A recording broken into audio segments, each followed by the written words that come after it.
जय हिंद साथियों, एक बार फिर से आप सभी का स्वागत है आपके अपने चैनल द स्टूडेंट्स कॉर्नर पे। आज हम प्रिंसिपल्स ऑफ लैंग्वेज टीचिंग की चर्चा करेंगे कि लैंग्वेज टीचिंग में हमारे पास कौन कौन से प्रिंसिपल्स हैं या कौन कौन से सिद्धांत हैं जिस पर हमें काम करना चाहिए। तो स्टार्ट करते हैं अपना आज का वीडियो बिना किसी देरी के।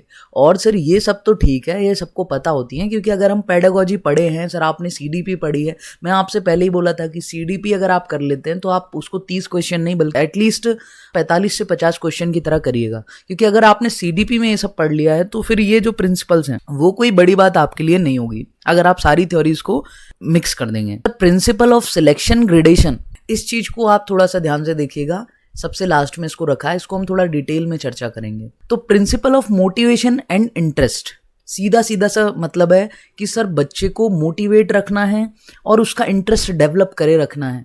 ठीक है, ये सिद्धांत ये कहता है कि जब बच्चे मोटिवेट होंगे और उनमें इंटरेस्ट होगा, लैंग्वेज को बहुत अच्छे तरीके से एक्वायर कर पाएंगे, लर्न कर पाएंगे। प्रिंसिपल ऑफ हैबिट फॉर्मेशन, सिर्फ ज्ञान का भंडार अपने अंदर होने से मात्र कुछ नहीं होता, बच्चों में सर हमें हैबिट फॉर्मेशन करनी पड़ेगी कि वो इंग्लिश में सेंटेंस यूज़ करें, स्ट्रक्चर्स यूज़ करें। ठीक है, तो हैबिट हमें बनानी होगी। तीसरा, प्रिंसिपल ऑफ इमिटेशन, बच्चे किसी स्ट्रक्चर को, किसी सेंटेंस को कई बार इमिटेट करेंगे तो वो बहुत अच्छे तरीके से सीख पाएंगे। ठीक है, आपने यहाँ पर कोई पर्टिकुलर थ्योरी नहीं पढ़ रहे हैं या पर्टिकुलर थ्योरी पे क्वेश्चन नहीं है, आपको प्रिंसिपल्स की बात करनी है। ठीक है, तो जो अलग अलग लोगों ने जो सिद्धांत दिए हैं वो सब हमें एक साथ पढ़ने हैं, इसीलिए आप देख पा रहे हो इमिटेशन भी खुद आ रहा है और लर्निंग बाय डूइंग भी खुद साथ में ही आएगा। ये सारे प्रिंसिपल्स हैं sir. Principle of exercise, exercise का मतलब है कि सर आपका जब आप लैंग्वेज सीख रहे हैं तो एडिक्वेट मात्रा में उसकी प्रैक्टिस होनी चाहिए। ठीक है, एक्सरसाइज का मतलब आपका यही है। तो आप जब लैंग्वेज की प्रैक्टिस करेंगे ना तो बच्चे को बहुत अच्छे से समझ आ जाएगा, वो सीख जाएगा या एक्वायर कर लेगा। प्रिंसिपल ऑफ इंडिविजुअल डिफरेंसेस, तो जब आप पढ़ाते हैं या बच्चों को लैंग्वेज पढ़ा रहे हैं तो आपको एक चीज़ का ध्यान रखना होगा कि सर इंडिविजुअल डिफरेंसेस होते हैं, हर बच्चा सेम गति से नहीं पढ़ सकता। हो सकता है कुछ बच्चा बहुत जल्दी लैंग्वेज सीख रहा हो तो दूसरा धीरे धीरे सीख पा रहा हो, तो इस चीज़ को आपको ध्यान रखना है। दोनों से आप सेम एक्सपेक्टेशन नहीं रख पाएंगे कि दोनों बच्चे सेम गति से पढ़ सके, ये चीज़ आपको ध्यान रखनी है। Principle of using mother tongue, जब बहुत ही छोटे बच्चे होते हैं sir first and second class के, तो आप ऐसा नहीं है कि हर चीज़ आप डायरेक्टली उनको इंग्लिश सिखा रहे हैं तो इंग्लिश में ही बोल देंगे। कई बार इंस्ट्रक्शंस आपको हिंदी में देने ही पड़ेंगे बच्चे को, जब वो छोटा है। जब धीरे धीरे जब वो बड़ा होता है ना तो आप बिल्कुल डायरेक्ट लैंग्वेज पर आ जाइए, कोई दिक्कत नहीं है। बट जब वो छोटा है, सर स्कूल आया ही है, तो आपको मदर टंग का सहारा लेना पड़ेगा। Principle of correlating with life, sir जो चीज़ हम सिखा रहे हैं उसका लाइफ के साथ रिलेशन होना बहुत ज़रूरी है। ठीक है, रियल लाइफ के साथ। जब बच्चे को ये दिखता है ना कि सर ये चीज़ें तो डेली लाइफ में हम कर रहे हैं, ये हो रहे हैं या इनकी ज़रूरत वहाँ पड़ती है, तो उसका एक अलग ही इंटरेस्ट डेवलप होगा सर सीखने में। प्रिंसिपल ऑफ नेचुरलनेस, तो हमें बिल्कुल नेचुरल इन्वायरमेंट बना के रखना है। ठीक है, और कोशिश ये करना है कि नेचुरल वे में ही हमें बच्चों को पढ़ाना है। Principle of learning by doing, मतलब बच्चा खुद करके कोई चीज़ सीखे, ये भी इसका एक प्रमुख सिद्धांत है। ठीक है सर, अब आखिरी का प्रिंसिपल सर हमने जो रखा है, principle of selection and gradation.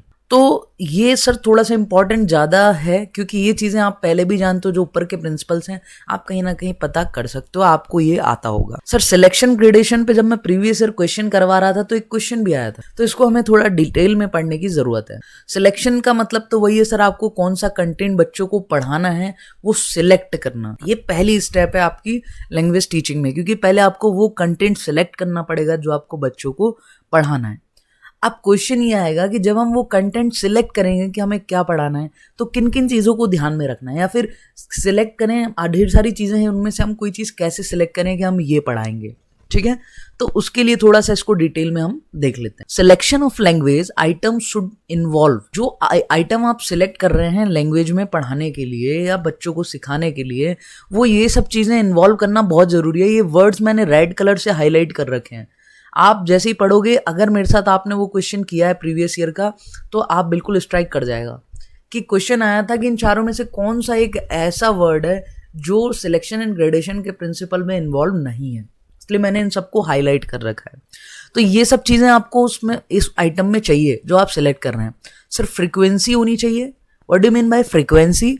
How often a certain item और वर्ड इज यूज, कि आप कोई वर्ड अगर ले रहे हैं कंटेंट में पढ़ाने के लिए तो वो वर्ड कितना ज़्यादा यूज होता है, कितनी ज़्यादा बार वो कॉन्टेक्स्ट में आता है। दूसरा sir, range, in what different context a word or an item can be used, मतलब वो जो वर्ड आप ले रहे हैं वो कितने कितने अलग अलग कॉन्टेक्स्ट में यूज किया जा सकता है, तो ये आपकी रेंज कहलाती है।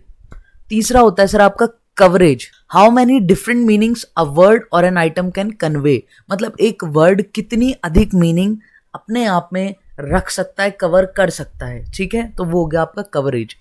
Sir availability, how far an item is convenient to teach, कोई भी कंटेंट है तो वो पढ़ाने के लिए कितना कन्वीनियंट है, कितना ईजी है, क्लियर है।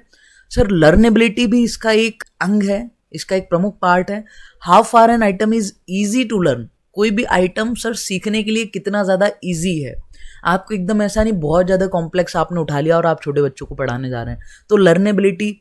फिर sir teachability, how far an item is easy to teach in the social context, कोई आइटम पढ़ाने के लिए सोशल कॉन्टेक्स्ट में कितना ईजी है, तो इन वर्ड्स पे आपको ध्यान रखना है। ये सब चीज़ें हमें ध्यान रखनी पड़ेंगी जब हम कंटेंट को सिलेक्ट करेंगे। ये सर होता है आपका principle of selection and gradation. अब ये तो सर सिलेक्शन की बात हो गई, तो थोड़ा सा ग्रेडेशन की चर्चा और कर लेते हैं, क्योंकि सिलेक्शन पर क्वेश्चन बना है तो ग्रेडेशन पर भी आपका बन सकता है। जब आप ग्रेडेशन देखेंगे तो ग्रेडेशन का मतलब होता है जो भी आपका सर लैंग्वेज मटेरियल है उसको सर अरेंज करना। सर सिलेक्शन एंड ग्रेडेशन के प्रिंसिपल में सिलेक्शन हम समझ चुके हैं, सर ग्रेडेशन क्या है, तो लैंग्वेज का जो आइटम्स हैं आपके पास उसको आप एक ऑर्डर में प्लेस करें, ठीक है, ऑर्डर में जमाना सर वही आपका ग्रेडेशन कहलाता है। तो सर इसमें भी जब आप ग्रेडेशन में जाएंगे तो इसमें भी कुछ चीज़ें इन्वॉल्व होंगी, ग्रुपिंग एंड सीक्वेंस, ये दो चीज़ें सर इसमें इन्वॉल्व होंगी। तो पहले तो आप जो भी आइटम है उसको ग्रुपिंग करेंगे, ग्रुप्स में रखेंगे और फिर सीक्वेंस उनका जमाएंगे उस ग्रुप के अंदर। और सर अब इस ग्रुपिंग की भी आप चर्चा कर लें थोड़ी सी, तो ग्रुपिंग भी कितने टाइप्स की सर होंगी आपकी, सर फोनेटिक ग्रुपिंग, क्योंकि आप साउंड के हिसाब से भी उसको ग्रुपिंग करेंगे, सर लेक्सिकल ग्रुपिंग, फिर सर लेक्सिकल के बाद ग्रामेटिकल ग्रुपिंग भी करेंगे, और सर सिमेंटिक मीनिंग के हिसाब से भी आप ग्रुपिंग करेंगे, ठीक है सर, और सर स्ट्रक्चर के हिसाब से भी आप ग्रुपिंग करेंगे। तो ये चीज़ें आपको principle of selection and gradation में याद रखनी थी, ठीक है सर, इस पर क्वेश्चन किया है हमने, प्रीवियस ईयर में आया हुआ है। सो आज की वीडियो में इतना ही। अच्छा आपको ये बता दूं, इंग्लिश टीचिंग की जो हमने प्लेलिस्ट बनाई है सर वो आपकी कंप्लीट हो चुकी है। अब जो भी मटेरियल आएगा वो आपके एग्जाम के पॉइंट ऑफ व्यू से एक बोनस रहेगा। और हाँ, क्वेश्चंस की प्रैक्टिस करना बिल्कुल मत भूलना। तो थैंक यू सो मच, फिर मिलेंगे अगली वीडियो में, तब तक के लिए जय हिंद, जय Bharat and wish you all the very best.